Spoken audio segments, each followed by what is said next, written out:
need to tell you that it was a cold winter's day in January of 2010 when my character was besmirched.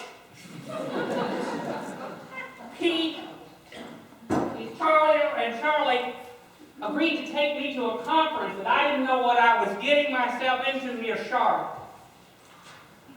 I thought maybe I would have an opportunity to share some of the exegetical work that I had been doing into the origins, the biblical origins of the flu.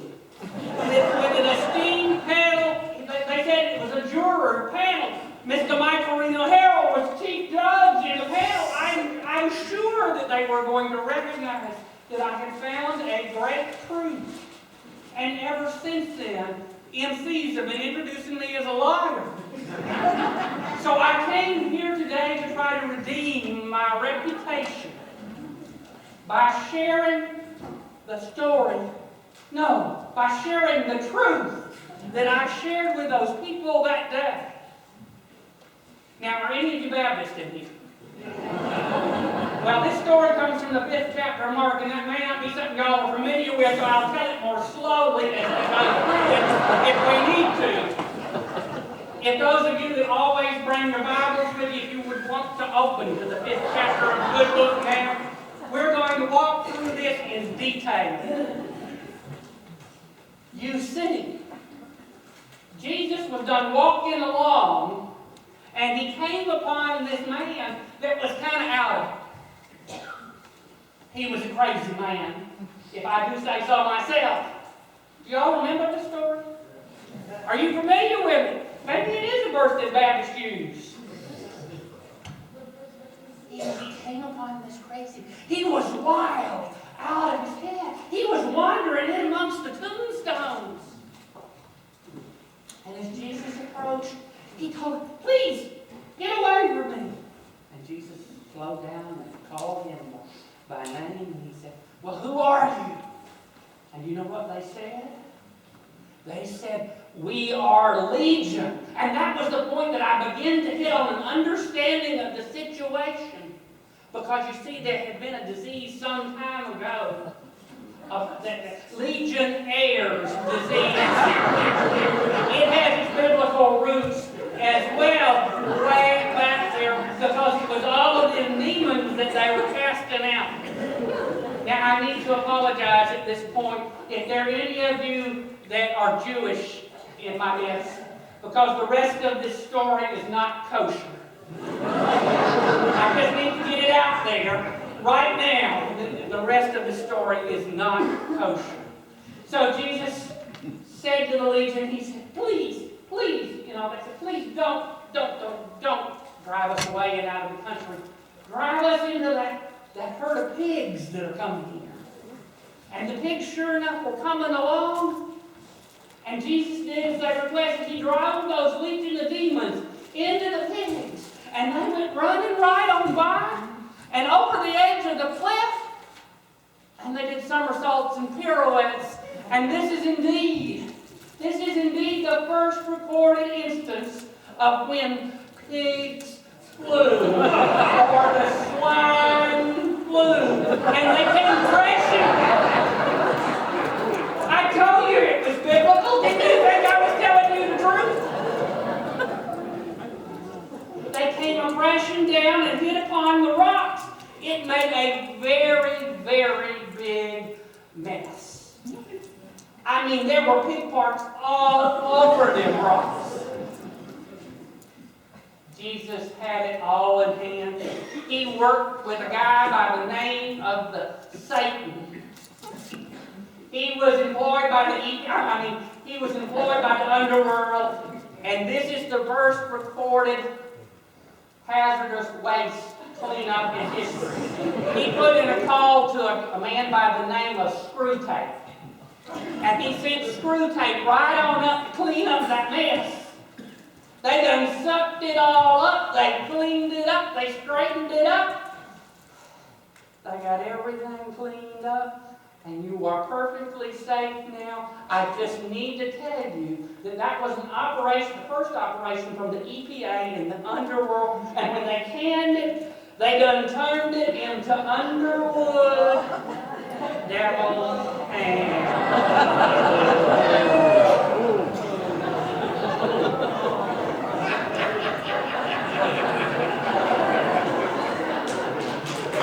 Y'all can be the judge as to whether that was true or not.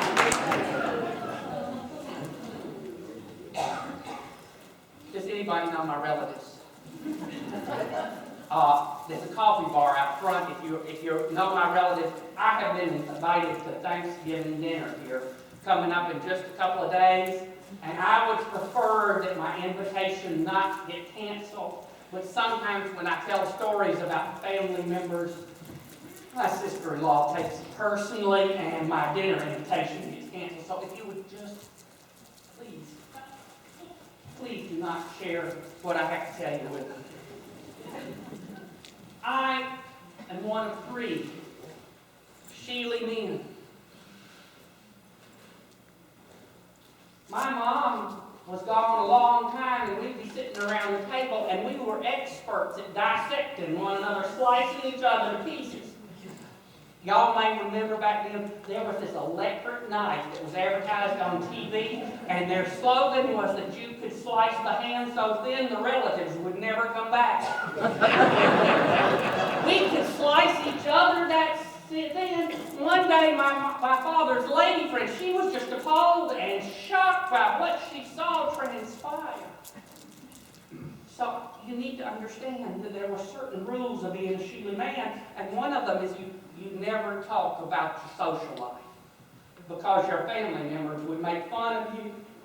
It would be a painful experience. So about 3 years ago, when my brother called me up on the phone and said that it was urgent, that he needed to talk about some social life matters, being the good brother that I am, I was shocked. And I immediately went over to see him. It had never happened before in the Shealy family history, so I knew it must have been really serious. I got there, and he said that he was thinking about this woman, and I did what any good brother would do. I asked him the most important question that a brother should ask at a time like that. I said, well, brother, is this serious or is it recreation? He said it was getting pretty serious. The part I didn't have figured out is I thought he understood that these brotherly conversations were confidential. He went right home and told his fiancée that I had asked about whether it was serious or confidential. She did not speak to me for 6 months after that. Now, the rest of what he had to ask was even a more difficult question. He said, yeah, and I would be marrying into teenagers. I said, run, brother, want to run, and run fast.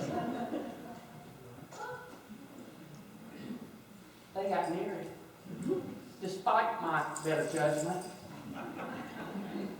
And there was pretty good food to be had, and I've never missed a meal. So one day I got invited to go to Johnson City where they live, and I drove from Asheville to Johnson City. Now I mentioned that I am a really thoughtful brother, didn't I?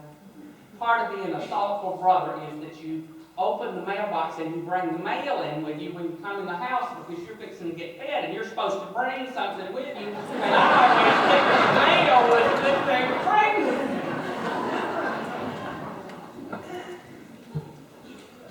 I took the mail out and put it on the counter.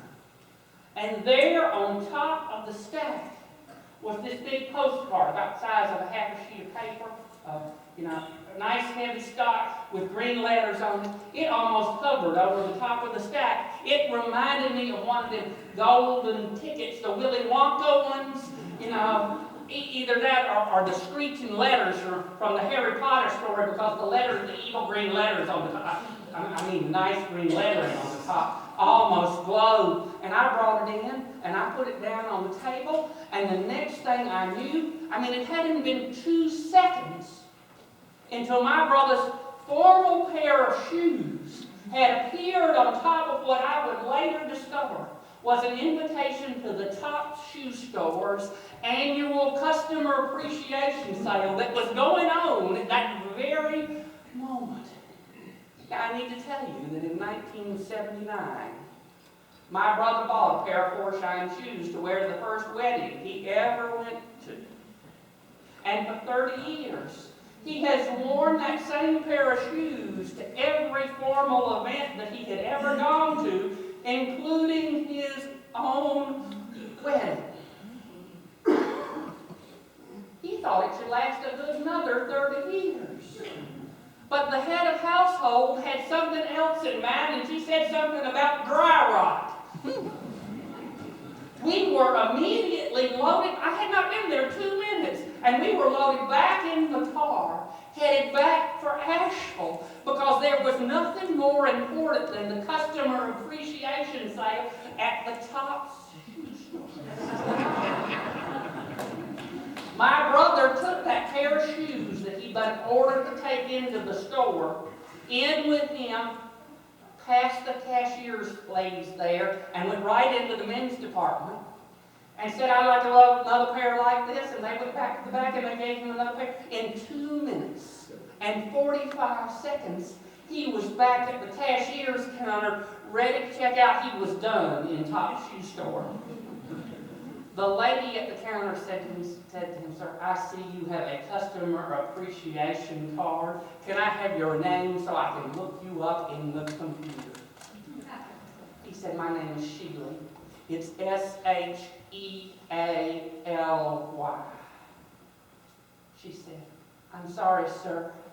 We don't seem to have a Shealy in this computer. Could it be under some other name?" He said, "Well, my wife's name is Aiken." That woman didn't even turn back to the computer. She said, "Oh, yes, we know Dr. Aiken. She's a platinum member of the shoe club. I will hold your shoes for you until your wife is finished shopping." It was only at that point that my brother realized that he had no idea where Faith had gone. She said, "The ladies' department is over the other direction," and I kind of followed along behind my brother. Any of you that have been in Tops may realize that one end of the Top Shoe Store is set up like a cage fighting ring. There are chairs around the outside, and in the center there's this fighting space marked off in the center. And I guess that's where the ladies go to put the shoes out of these guys, 7 of them. They come and help you try on shoes. But when you get a platinum member of the shoe club trying on shoes, like there's dead silence in the store. Everybody gathers around the outside to see what's going to transpire, to watch what's going on. And there she was sitting on the throne, and these 7 shoe store guys were one at a time bringing out different pairs of shoes. There were the boots. Was it the half boot, the calf boot, or the full leg boot? None of them seemed quite satisfactory. Then there was the question of whether it was going to be metallic or not. Was it going to be gold metallic or silver metallic or rust color? You know, there was all this signaling and coming and going, and the shoes were just piling up at the store. How many of you been in a belts department store on Black Friday in the afternoon when you realize that there is a rule in that store that says you are under no obligation to return anything to its proper place in the store while the sale is in progress?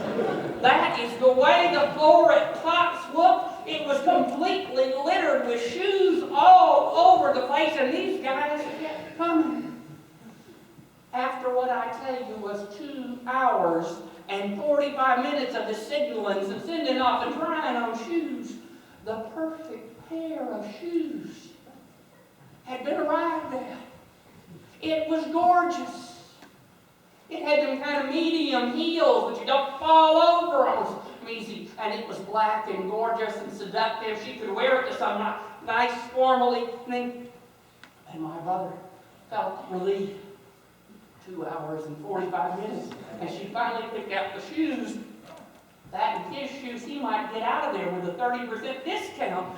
After all, there was a sigh in the women's department as those 7 men got up and left the room, and she proceeded back to the woman who had been standing at the checkout counter the entire time. She said, "Dr. Aiken, I see you have made your shoe selections for the day. There were those 7 men, each one of them with a stack of shoes in their hands, standing right behind the counter. And she rang it up, and even with the Platinum Shoe Club discount, that sale came to $2,457.36. I was exhausted.